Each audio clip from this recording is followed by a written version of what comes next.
मान लो आपको कोई चीज समझ नहीं आ रही, आप बार बार सेम तरीका अपना रहे हो उसको समझने के लिए, तो नहीं समझ में आएगी। तो आप तरीका बदलो थोड़ा सा।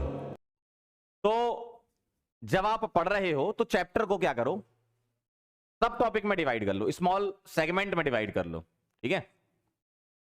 और जब कभी भी आप पढ़ाई करें तो टाइमर लगा के पढ़ाई करें। और यूजुअली ऐसा देखा गया है कि 45 मिनट तक का टाइम एक बार में सिटिंग टाइम आपको ज्यादा आउटपुट देता है।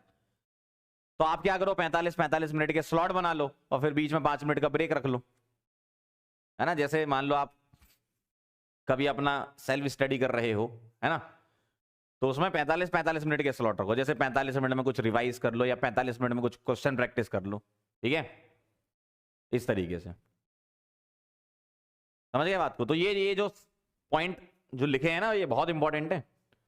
पहला पॉइंट तो ये था कि भैया लार्ज टॉपिक को या चैप्टर को आपको स्मॉलर सेगमेंट में कन्वर्ट करना है, ठीक है। और यूजुअली हम लोग जैसा पढ़ाते हैं वो टुडेज गोल के हिसाब से पढ़ाते हैं, तो वो वैसे भी सेगमेंट में कन्वर्ट होकर आपके पास आ ही जाता है। बस वो आप जब अपन लिख रहे हो, शॉर्ट नोट्स बना रहे हो, तो आप उसको ध्यान रखें कि इस सेगमेंट के क्वेश्चन ऐसे होते हैं, इस सेगमेंट के ऐसे होते हैं।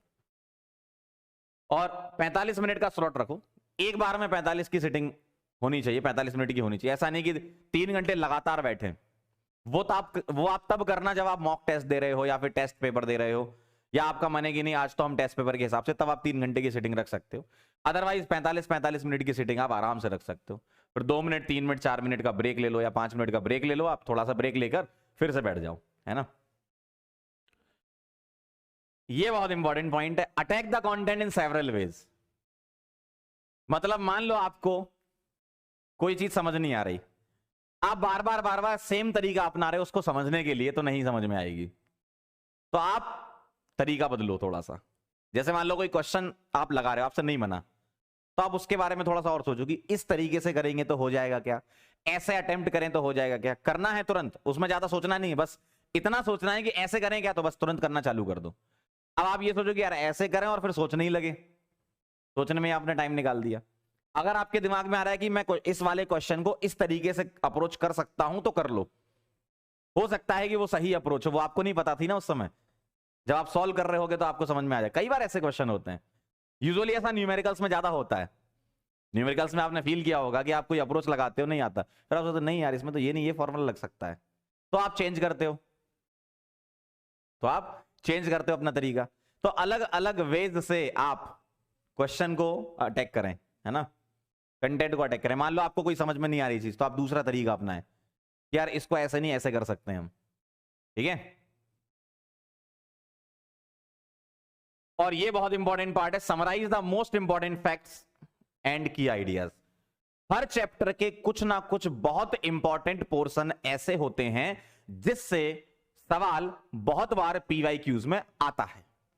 कई ऐसे बड़े फेवरेट से होते हैं चैप्टर्स के अंदर। जैसे अगर केमिकल बॉन्डिंग की बात करूं, हाइब्रिडाइजेशन और एमओटी करे बिना तो आपको एग्जाम देने जाना ही नहीं है, वो तो महापाप है। हाइब्रिडाइजेशन और एमओटी से आपको करना ही करना है। क्यों? मैक्सिमम टाइम ऐसा देखा गया है कि हाइब्रिडाइजेशन से बहुत सवाल आए हैं, एमओटी से बहुत सवाल आए हैं।